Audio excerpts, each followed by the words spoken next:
2 years ago, Mark Cavendish was docked 13 points for blocking Thor Hushovd in a sprint and arguably lost the green jersey as a result. Yesterday he was docked another 10 as they were both penalised for what Hushovd described as a friendly encounter to swap a bit of sun cream, but which the commissaires saw differently. Cavendish is in the wheel of Gilbert. In the meantime, Hushovd is trying to enter Cavendish corridor, and at that moment, you will see the injuries later on. Cavendish is making a mistake himself, that's why he decided to get them both disqualified, only for the intermediate sprint. Hello, we're on the Mur de Bretagne, the wall of Brittany, for what should be a great finish, not to mention a soaking wet finish to stage 4. But we're not quite done with the fallout from stage 3 yet. We've looked at the replays countless times since yesterday's stage, making sure to take off our Union Jack tinted spectacles before we did so. And we still can't see what either rider did that doesn't happen on every day of the race. Now, the regulation that applies here is 2.3.036 of the UCI rulebook, which, sticking to the letter of the slightly ungrammatical translation, says that riders shall be forbidden to deviate from the lane they selected when launching into the sprint, and in doing so endangering others. Well, as you can see, as they wound up for yesterday's intermediate sprint, Thor Hushovd moved slightly left to try to take the wheel of Philippe Gilbert.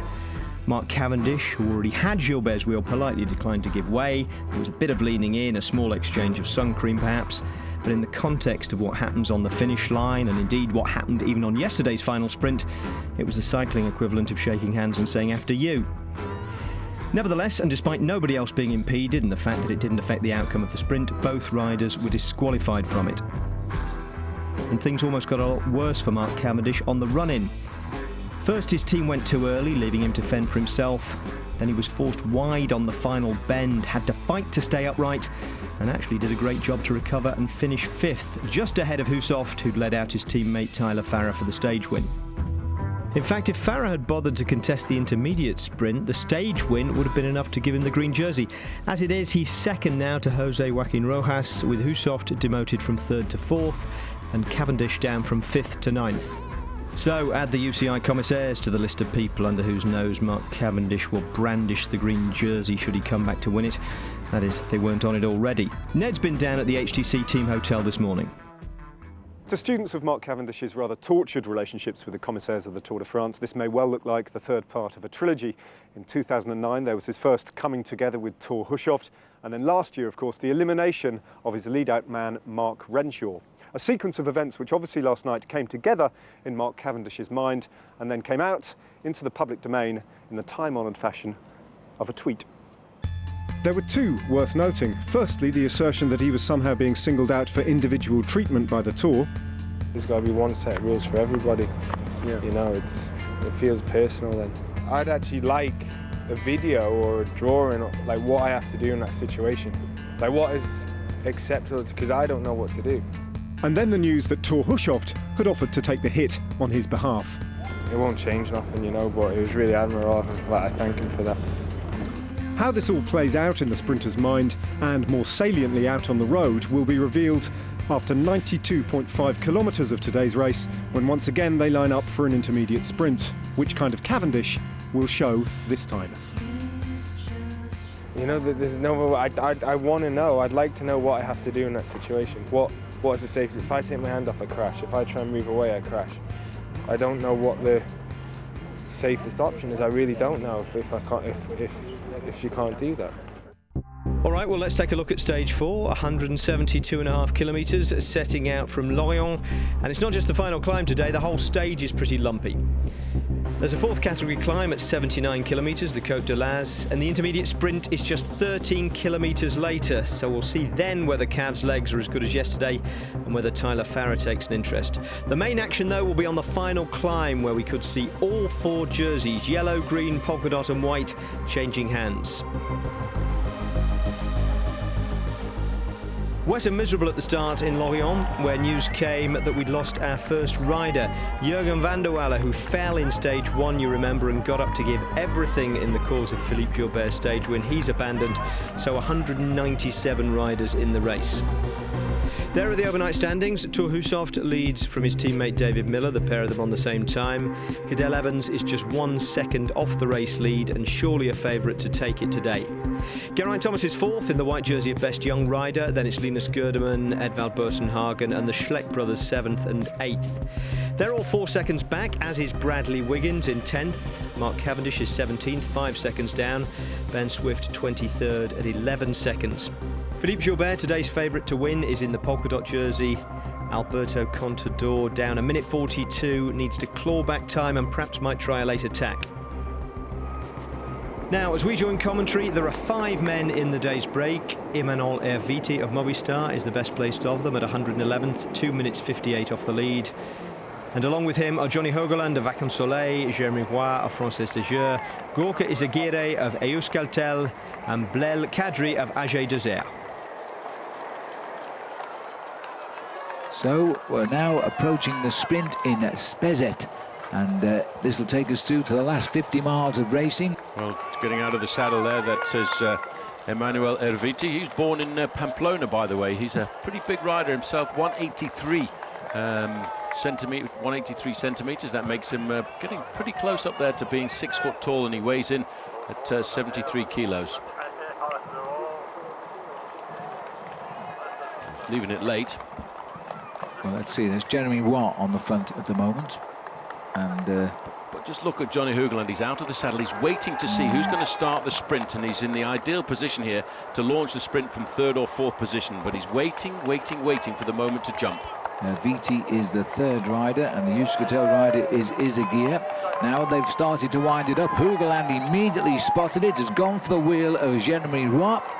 And he's got 100 metres to go over the top of him. Well, I told you he could sprint. He's a pretty good all-round sprinter. Most Belgian cyclists are.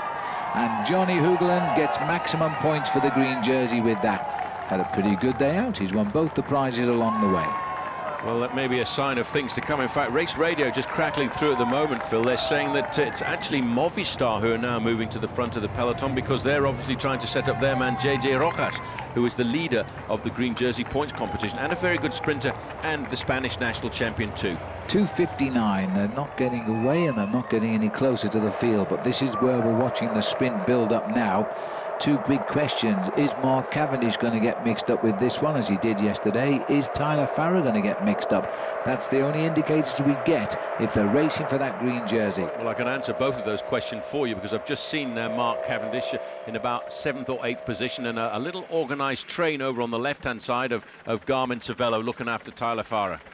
Well, you can focus on the green jersey down there. He's the 3rd man on the back of his 2 teammates, because and there's the team of the white jerseys of HTC High Road as well. They've gone on the right. Now this is going to be a clash then, and Philippe Gilbert is also getting in the mix there in that polka dot jersey. Well, Philippe Gilbert has made no bones about the fact that he'd like to have a crack at the green jersey too, because with finishes like the Mur de Bretagne, they will certainly suit his ability. But it's still Movistar in control, but a big HTC lead out on the right. Well, now let's see if Cavendish can finish this one off. But Rojas is up for the fight here in the green jersey. But Cavendish, a very familiar figure. But look at who's taking this one out. Tyler Farrar takes it on the line. He's on fire. He is on fire, just ahead of Rojas, and I think 3rd or 4th position there for Mark Cavendish. Well. So Tyler Farrar has now got an interest in that green jersey. Now he's picked up just a couple of points more than Rojas, so he's closed the gap. He was 2nd overall in the green jersey at the start of the day. He won't have done enough to win it because Rojas was right behind him. No, well, it shows how seriously they are taking this intermediate sprint. You can see Cavendish there. He's actually in 2nd position. He's got Matty Goss on his wheel. He accelerates here, but look at the kick on Tyler Farrar. That's Rojas in the green, just getting into the slipstream. I think he's happy to be out of the wind there. He hasn't got the acceleration to come by at all. And on the line, Cavendish looks across and says, nah, I'm not going to hurt that much for 5th or 6th place. So the green jersey standings, really, that was just over the top was the first 5 riders got the first 5 points, and Tyler Farrar was the rider who got himself in 6th place, so he'll get 10 points for that. 77k to go now. The only challenge left on course is the finishing climb itself.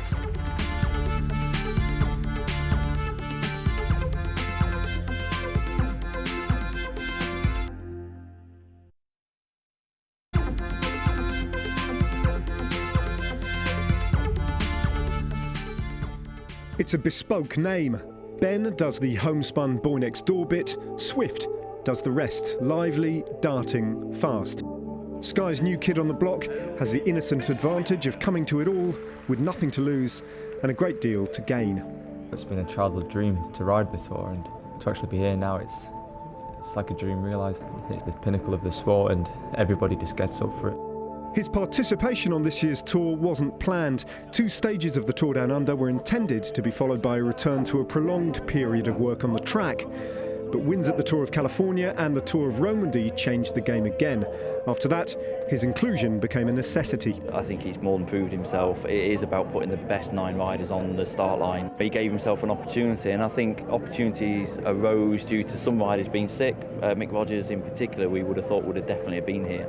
So unfortunately Mick's not here and Ben's, stepped up. The question, the fascination, now lies in how and where Swift will attack this race. His profile suggests he's Sky's preferred sprinter, ahead of a slightly reconfigured Edvald Boasson-Hagen, but he's not likely to make his mark in an out-and-out bunch sprint. The big bunch sprints that you'll see here, I'll get involved in them, but I got involved in them before and I've got top 3s in them, and I've won quite a few of them this year. The difference is this: Swift can get over rolling terrain and still kick clear of a group with a sprinter's turn of pace. He's in that fortunate, flexible place as a rider which either opens doors or falls between 2 stools. Long term, the idea is that as his endurance increases and his racecraft grows, he'll develop into a man for the classics. I've rode the Ardennes when I was a Neo-Pro, and I rode Flanders this year, and it's races that I really, really do love to race, and if I can be competitive in them one day, that'd be awesome. His role model is already in place. One of my childhood heroes, Oscar Freire, he's the kind of rider that I'd love to grow up to be. He performs well in the Ardennes Classics and gets over the climbs really well. A little slice of Rotherham then, taking to the streets of France. At some point, Ben Swift will show on this race. The question is when, where, and exactly to what effect. Watch this space. These 5 now have started to pick up the pace. They've realised that this is the moment when they want to see how the main field is going to react. They're getting themselves organised. They're reinvigorated by the fact that they now are looking at about 1.5 hours to go to the finish of the stage. 1:45, setting pace, making at the front for BMC. That is Armel Moinard, a French rider on that squad. This squad started off a long time ago actually as a squad from the United States and was built up more and more to become an international racing squad. It's Swiss bicycles, but it's an American infrastructure. So will Cadel Evans be up there tonight, Paul, do you think, on this climb? He's got to go, he can't not, and if he doesn't want yellow, he still might take it by default. Well, I think any rider who has a chance to get the yellow jersey will go for it, and if it's been presented to you on a plate, as it may well be to Cadel Evans this afternoon, you've got to take it and run with it. But I don't think he wants to have that yellow jersey and hold it all the way down to the mountains, because that will put too much pressure on his team, and they will then start to get a little bit weakened when he may need to have a strong team in the last week of this Tour. Well, he's worn the yellow jersey for 5 days in 2008, and he eventually finished second in the Tour de France. He wore it for 1 day last year, and then he turned off a little bit and he dropped away to finish only 26th. So we'll see what he can do this time around. He's no doubt said something to his team today, because they are doing more than what would normally be their duty in the pacemaking, and they've put a man right on the front again. Just a quick reminder, Gorka Izagir is the Euskaltel rider in the orange, Emmanuel Erviti of Movistar, Bill Kadri of AG2R, Jeremy Roy on the far side, FDJ, and just going through now from Vacances Soleil, Johnny Hugeland. So the speed has started to come back into this leading group of 5. Yeah, that's reflected there by that gap moving from 2 minutes to 2.5 minutes almost, and that's because this leading group of 5 now they've been riding a steady tempo, staying off the front end of the main field, and then all of a sudden they've seen the chance of picking up the pace. They feel good, they've got a tailwind, and that will be invigorating to them. As we look, that's a very typical view of Brittany. We've had some magnificent weather over the start of this tour down in the Vendée, which just goes down to almost prove the old French saying that if you're south of the Loire, the weather is a little bit different to being north of the Loire. But if you look up to the sky there, a little bit of blue starting to appear.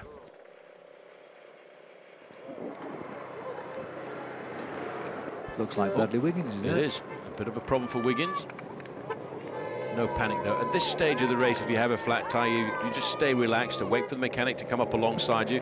Make sure that you get a proper wheel change, get it put in properly. And Wiggins in a pretty big gear there. He didn't have it in the right gear once he started to ride away. But the fact that he's in the team cars here, he'll get back into the peloton quite quickly.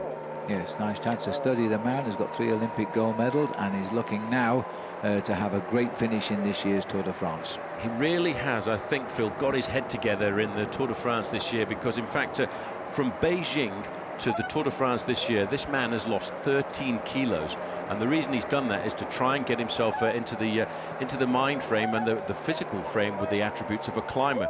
In fact, since we saw him win the Dauphiné Libéré, he's actually already lost a further kilo, and he's 69 kilos at the start of the Tour de France. For a man who's well over 6 foot, that's pretty impressive. Just look at the wind there. You can see it blowing the leaves. They're picking up a tailwind, which is not reflecting that much on the overall average speed, because the average speed of the race so far since the start has only been 38 kilometers an hour. But as we get into the next part of the next phase of the race, I think we'll start to see that change. This is Wiggins. 3 Olympic gold medals. Just looking down, you can see his gear is right over to the right-hand side. That's in the smaller sprocket, and that is the biggest gear that he's got. The riders who've dropped back to help him: Ben Swift, Edward Bosenhagen and Christian Knies. They put their man back in the peloton. Sometimes it breaks the monotony, because at these sort of speeds it's not a huge challenge to rejoin the race for men of these caliber. So we're moving now towards La Trinity, next town along the race route. So as we look at the field here, the peloton are holding the race at 2 minutes and 27 seconds. And they're not going to stay away from the end, but will it be Wiggins who steals yellow tonight? You never know.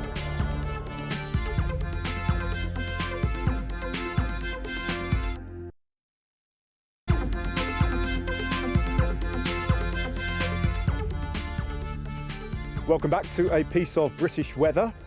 Indeed, a piece of Great Britain in Brittany. I'm joined here by Paul Smith. Oui. Paul, you've designed this, amongst other people, this wonderful, what can only be described as golden cycling temple. Yes, it's a Greek Doric temple.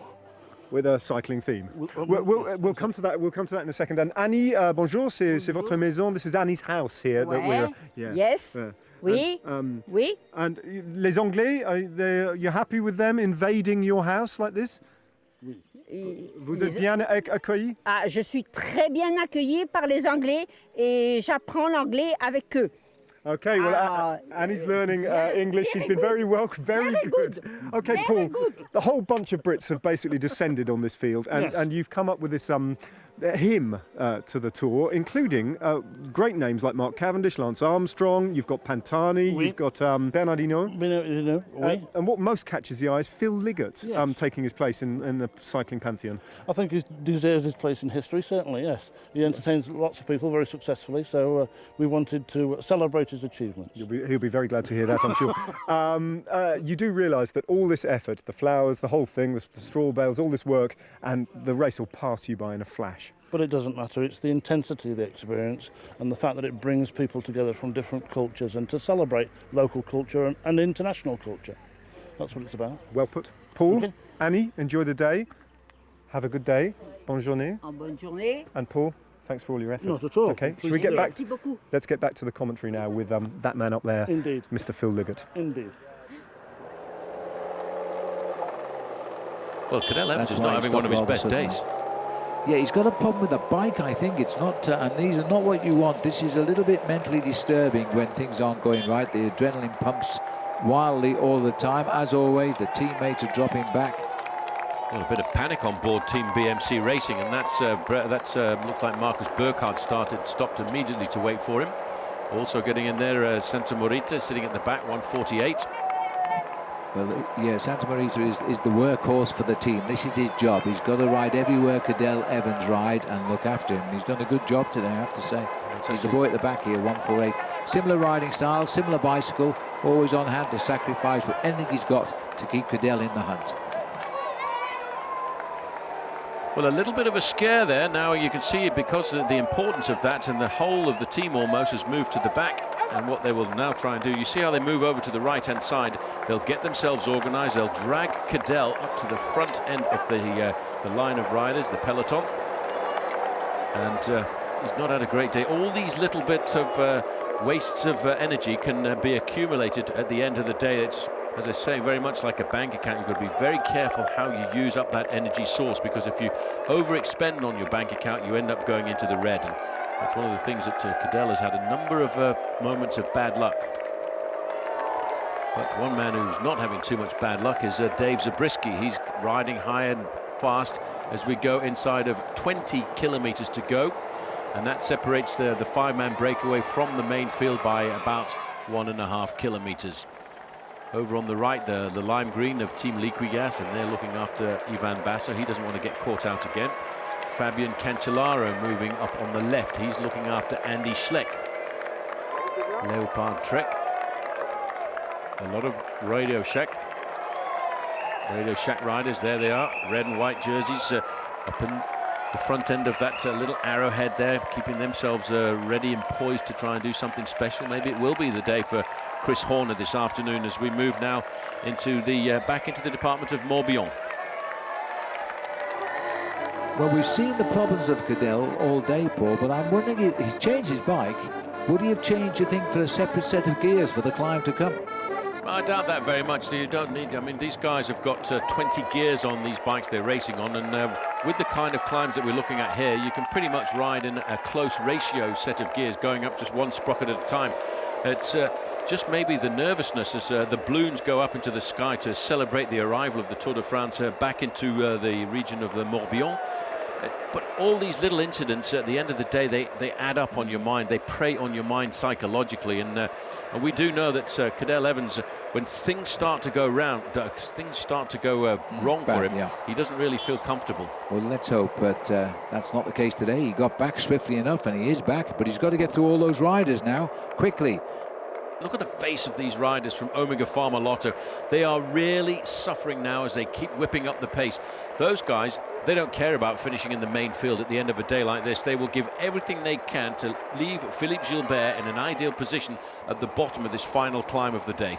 But just coming up alongside Philippe Gilbert is none other than Andy Schleck and the boys in black, the Leopard Trek team, being led by the champion of Switzerland, Fabian Cancellara. And they're going to have to put the race favourites alongside each other for the climb, because seconds will be timed and will be split. And so Schleck will need to come up. We need to see the grey jersey of Alberto Contador come up. We'll need to see anybody who's got any ambition for Paris to come up. As we go under 15 kilometres to go for the leaders, the gap is around 1:20. That's just 9.5 miles of racing left, and you can notice in the peloton all of the big leaders now moving to try and ride in that first 15 places. 15 to 25 is normally reasonably safe. Andy Schleck being looked after by none other than Fabian Cancellara, who on his own and in his own right could quite possibly thinking about winning a stage like this. We're looking at 60, 70 kilometres an hour. That's 43 miles an hour. Yep. That is quick right now, and we're not exactly going downhill, are we? The leaders here are going uphill at the moment. The reason the peloton is now going so fast is not necessarily to catch these, although that's the target. It is to not allow anybody to move up the peloton and get into the front half. They're making it hard for anybody who hasn't done it already. And if you've got ambitions, you must now be in the top 30 men in that bunch. It's also very difficult to pull back a breakaway when you get into a section of race when you've got a tailwind, because these guys are taking advantage of that tailwind. They're probably also riding at around about 40 miles an hour themselves. And they will swing through the Mur de Bretagne itself into a crosswind for the climb up to the line. And no, what's happened here? Well, the team car has gone this is right in the main by. field, and this in fact is the sprinter Romain Felu. This is, yeah, Romain Felu, the man who was finished second yesterday, and the team cars finally located him. It happened so quickly, I don't think the race radio saw him to tell the team, but they've done well. Well, he's going to have a very hard time at 13.5 kilometres, which is 8 miles of racing left, to get himself back into the peloton. It's going to be a panic on board.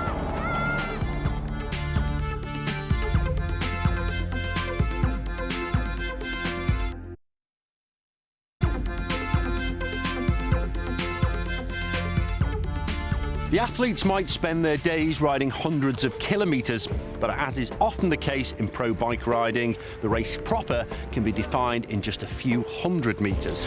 With 4 kilometres to go, the riders tackle something of an hors d'oeuvre, which is probably a good thing, because it's going to string them out a bit before they hit a fast, slippery and frankly very scary descent. That's going to bring them under the 2 kilometre banner, and this is the absolutely critical point of the whole day.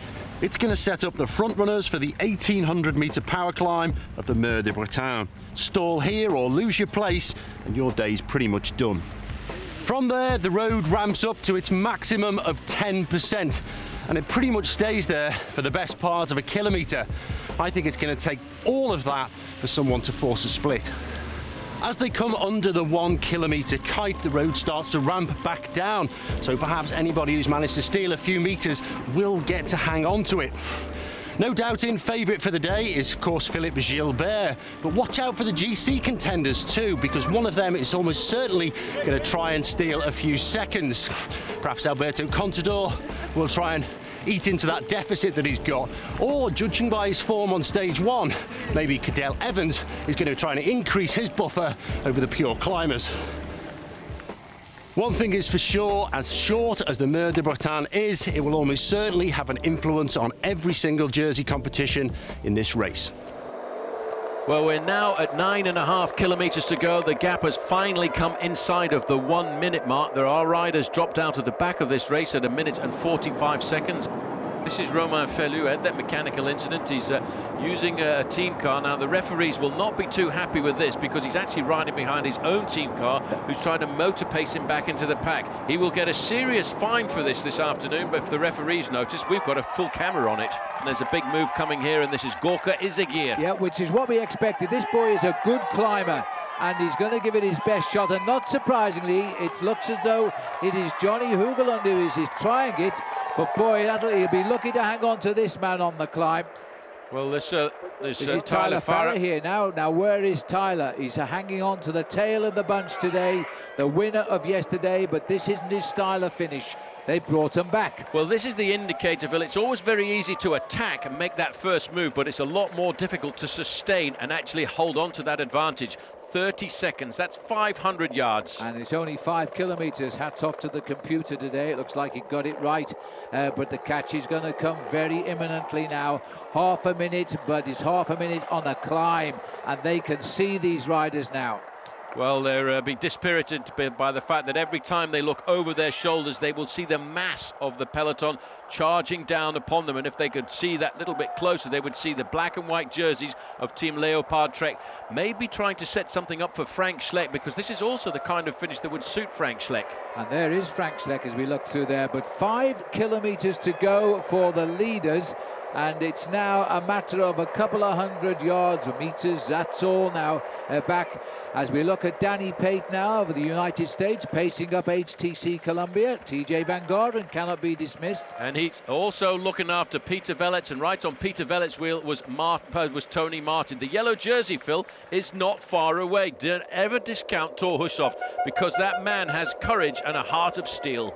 Well, he won't give up without a fight, you're absolutely right, but I think the favourite today is Matthew Goss, possibly on HTC High Road, the strong man in his first tour from Tasmania in Australia. They're still keeping at it, aren't they, here? Now, it looks as though Mark Cavendish today, this isn't going to be his day, of course, it was never expected. The odds on him today, by the way, in the bookmakers, was 2,000 to 1.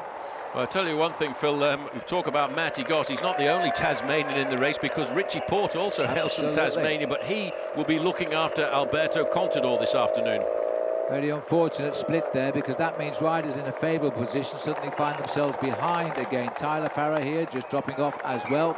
The sprinters will have enjoyed the next couple of days on the Tour de France, but for today, their job is done, and it looks as though the job, and there he goes again. Gorka Izagir tries once more. Well, they won't let anybody go, will they, despite what is happening?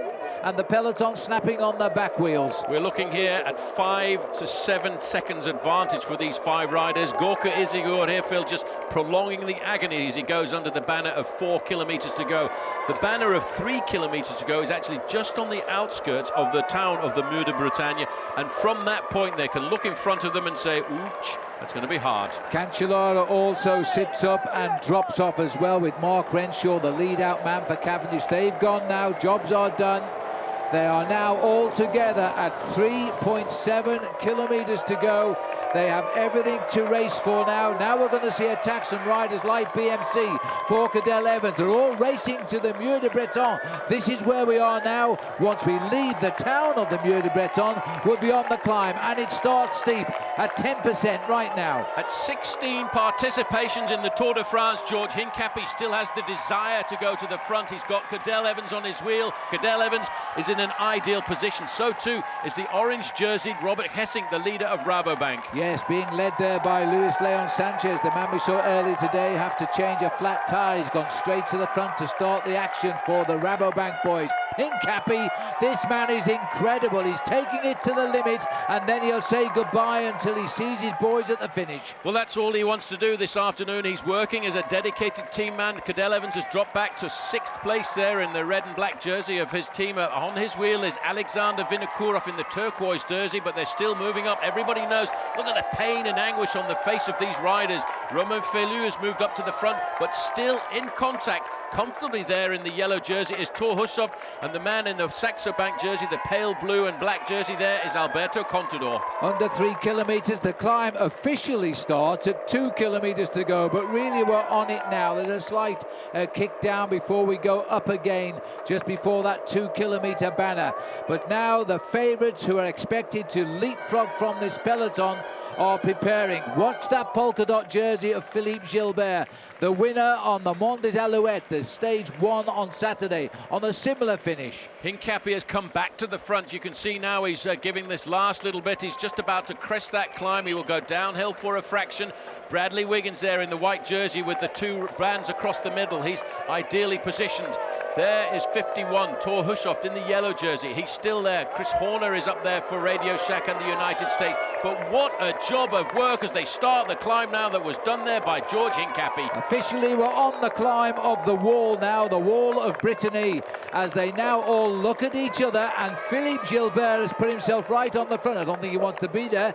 Edvald Boysenhagen off to the left for Team Sky, looking for where his men are. His men will be Bradley Wiggins and Geraint Thomas.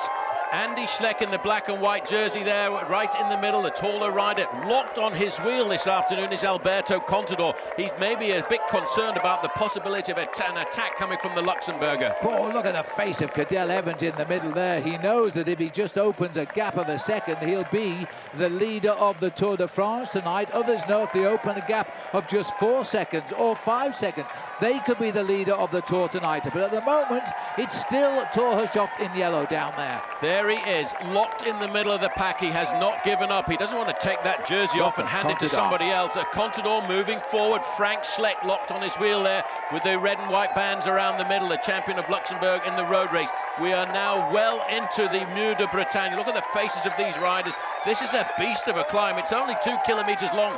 Gilbert now in the polka dot jersey moving into 2nd place behind his own teammate Jurgen van den Broek. This is not the Pyrenees, this is not the Alps, this is a small climb in Brittany, and all of the riders who are thinking of winning the Tour de France are locking horns here in the last mile of the day. Contador is gone, and if the riders don't look to the left, this little climber's out to grab some time back. The time they took out of him on Saturday on the first stage because he was left standing in the road. They're after him. Gilbert is the first to take up the cudgel. Well, Gilbert saw that. He was waiting for a move. He's a very clever tactician. Cadel Evans is up into 4th position. The gap is starting to open. There's a rider there from Leopard Trek in 5th. Hushovd is about to be dropped, but he won't give up without a fight as Contador continues. Dropped, Paul. He's hanging in, Hushovd is, because look at the face of Contador. He's made the effort, but he's looked over his face, and he really has overshot himself here. Well, Thor Hushovd has still not given up. He's dragging himself back in. Don't expect another attack to come. There's another attack coming, and Cadel Evans is going to cover it this time. Well, Cadel Evans now marks the move here as we see Van den Broek up in the move as well. Cadel Evans knows he only wants 1 second advantage on the line to take yellow, but Hushovd has come back right into the pack. I think Saxo Banks Alberto Contador took himself too deep into the red. 1 kilometre to go. You can see again that looks like another move coming from Sky. Alexander Vinokourov is up into second position. It's Bosenhagen. Bosenhagen's looking over for Geraint Thomas, and he's not there at the moment, but he's not far down. Evans is on the left of our picture here now. But take your hat off to Thor Hushovd. He wasn't supposed to be here at this stage of the race. He's sitting there and he's staying in yellow at the moment. And with every pedal rev, he's going to feel good. This is Van den Broek who's now launching a move, who is the new climber on the block from Belgium. Well, in third position, Philippe Gilbert got the grimace on his face. Alberto Contador dancing as he does on any slope around Europe, followed there by Alexander Vinokourov. Still, they have not dismissed the Norwegian. The god of thunder, Thor Hushovd, is still hanging on to that jersey. Well, as Van den Broek goes again at 500 metres, this is looking extremely good for Philippe Gilbert at the moment. Down to 400 metres now. Evans is into fourth, and Contador has dropped back. He's really hurt himself on this climb, Contador, and so far has got nothing to show for it. Philippe Gilbert is now locked in on his 29th birthday. He looked over just as Contador went through. Cadel Evans is now taking his chance at Contador. Evans is now coming. A 1 second gap means yellow. They've got to jump onto his back wheel. Vinokourov is coming up. Bosenhagen grits his teeth. Gilbert is down into fourth place. But you take your hat off to the yellow jersey of the Tour de France, because I think Hushovd will be in yellow tonight. But Evans has got the victory, but Contador thinks he's got it. Well, in the photo finish there, it was very close. Bradley Wiggins lost a couple of seconds there, quite possibly with Rojas coming across the line. But it looked to me as if the lunge for the line might just have given the victory there to Alberto Contador. But what a ride by Thor Hushovd. He's made the experts look completely silly, I think, because that was superb by the God of Thunder. He's kept his yellow jersey. Let's have a look now and see if Cadel Evans was denied the win on the line by Alberto Contador. Cadel Evans is leading out. There you can see the challenge coming from Contador, but is it a little bit too late? Oh dear. Well, I'll leave that up to you, Phil. That's the first stage win officially on the line for Cadel Evans. And one of his closest in any race, I should think, too. Evans first, Contador second, Alexander Vinokourov third, then Rigoberto Urán, the stage favourite Philippe Gilbert, Thor Hushovd, the yellow jersey, Frank, not Andy Schleck, and Samuel Sanchez. Jurgen van den Broek was ninth in the first group of 10 before the split started. Bradley Wiggins rode off the front of the chasing group, coming in 6 seconds down and towing Ivan Basso with him, and causing a split behind to the likes of Robert Gesink and Andy Schleck. David Miller and Geraint Thomas were in that group too. Matt was waiting at the team bus for Bradley. Brad, so that was the Mur de Bretagne. Was it really the Alpe d'Huez of Brittany? I mean, it's probably not much of a climb if you do it in training, but you know, the way the stage was today with the wet, everyone's nervous, windy, and at the end of 170k, it's tough, yeah. And they were grippy roads, and the weather conditions changing all the time. Bit of wind. Yeah. Happy to get that one behind you. Yeah, I mean, I just conceded a few seconds at the top there, but gained a lot on other people. So, I'd say in 3 weeks' time, it's not going to mean much. But just staying out of trouble again. It's a tricky finish there, and stayed upright and got it all out. So, I'm pretty happy. Now, after their penalty-free intermediate sprint today, Mark Cavendish and Tyler Farrar finished together in a group that came in 4 minutes 17 down, and the final stragglers crossed the line almost 9 minutes after the winner. And the winner is also the new leader of the King of the Mountains competition, the only change at the top, although Cadel Evans only had the judges' word for it that he was the winner. So they tell me it was so close. It was an amazing win considering that he was out the back twice with mechanical problems, and it moves him up to second place behind Thor Hushovd. Frank Schleck is up to third, David Miller down to fourth ahead of Andreas Klöden, and then it's a Sky 6, 7, 8. Bradley Wiggins, Geraint Thomas and Edvald Bosenhagen. Geraint incidentally holding on to the white jersey. Andy Schleck is now 9th, 12 seconds off the lead, 11 behind Evans. Robert Gesink is 17th, 20 seconds down. And Alberto Contador is inside the top 50 for the first time. He showed more effort on his face up that short climb than I think we've seen through 3 Tour wins worth of mountains. And the 8 seconds he pulled back on Andy Schleck shouldn't be dismissed. And this man refuses to be dismissed. Thor Hushovd hanging onto the yellow jersey on a day that most people had expected him to relinquish it. Thor, many congratulations. Another day in yellow. You really had to fight for that one. Yeah, I really had to fight there, and I went so deep to stay with climbers up there. But I'm of course really happy that I managed to be there and keep the yellow jersey. Really powerful group of climbers there, with Contador attacking and Evans as well, and of course Gilbert. Did you feel at any point in that climb that you were losing contact? Yeah, there was a moment there really on the steepest part, just before the start to get flat. There I started to lose a few meters, but I just did in my rhythm, put on big ring, and really could sprint it up and close the gap. And I think that was the biggest effort of the day, and then I had no chance to pass and do the sprint. Yep, still in yellow to Hushovd. Not many people thought he would be. Man of the day for you, Chris? There were a few candidates. I think it's got to be him, actually. I mean, nobody expected him to get up to that final climb with those guys. It was a really harsh ride to keep that jersey, but that's what the yellow jersey does, isn't it? It manages to keep you pushing further than you think that you can. So he's going to have that for the next few days, I think, barring incident and injury. Good day too for Alberto Contador. Good day too for Cadel Evans. Yeah, Contador's showing that he's still fighting. Cadel Evans would have liked to have taken some time there. I think that's what they were trying to set up at the bottom, but in the end nobody else wanted to take it on, and he couldn't do it all on his own, and you only had probably a minute to make it happen. Everybody paused, looking at each other, and the climb was done. So he did well to take a stage win out of it. He's going to be happy. A couple of people lost a little bit of time. Bradley Wiggins 6 seconds, Andy Schleck 8 seconds. They're not going to be desperately happy, but equally they can't be too upset either. It's a very unusual kind of climb, nothing like the mountains. We can't read too much into it. And a statement of intent from Alberto Contador, just in case anyone had forgotten him. Yeah, the guy's keeping fighting, isn't he? He's not giving in. He was having a go today. He thought he'd got the stage win. In fact, if he'd come off the wheel 5 metres earlier, I think he might have got it as well. All right. Well, possibly for the first time in this tour, the favourites might be able to rest tomorrow because it's a flat stage. We'll take a look at that in just a moment. First, though, a look at the competition for you. Here's your chance to win a weekend for 2 in Paris to watch the finale of the 2011 Tour de France on the Champs-Élysées. The prize includes travel, 2 nights in a 4-star hotel and £500 spending money. Plus, if you enter any of our 3 competitions during this year's tour, you'll be entered into a second draw to win places for 2, you and a friend, on the Étape du Tour 2012, courtesy of Rafa. We also have an exclusive Rafa special edition Galibier jersey for 10 runners-up. Call 090 4959 6060. Calls cost no more than £1 and 3 pence from BT landlines. Calls from other networks may be higher, and from mobiles will be considerably more. Or you can text Paris to 83366. Text costs £1 plus 1 standard network rate message. Red button viewers can enter by pressing their red button now. You can also enter free at itv.com. Entrants must be 18 or over, and lines close at 4 p.m. on the 11th of July 2011. Entries made after closing time will not be counted but may still be charged. The winner of the Weekend in Paris prize will be drawn and contacted on the 14th of July.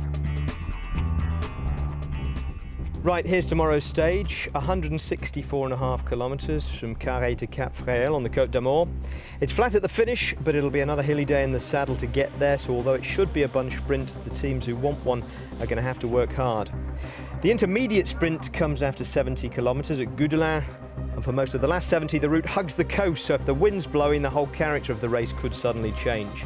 But this is definitely the second stage that'll have been circled in red felt tip in Mark Cavendish's road book, although a determined breakaway might also have a chance.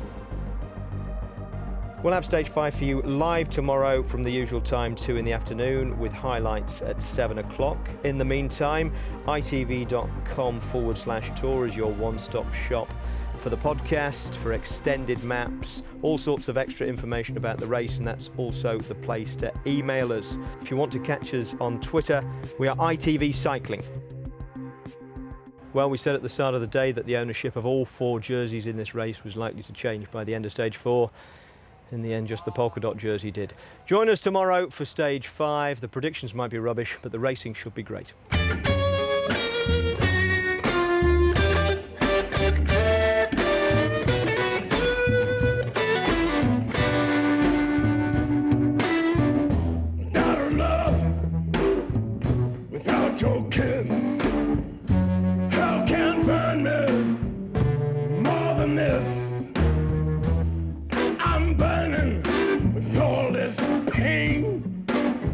up the fire, make it rain.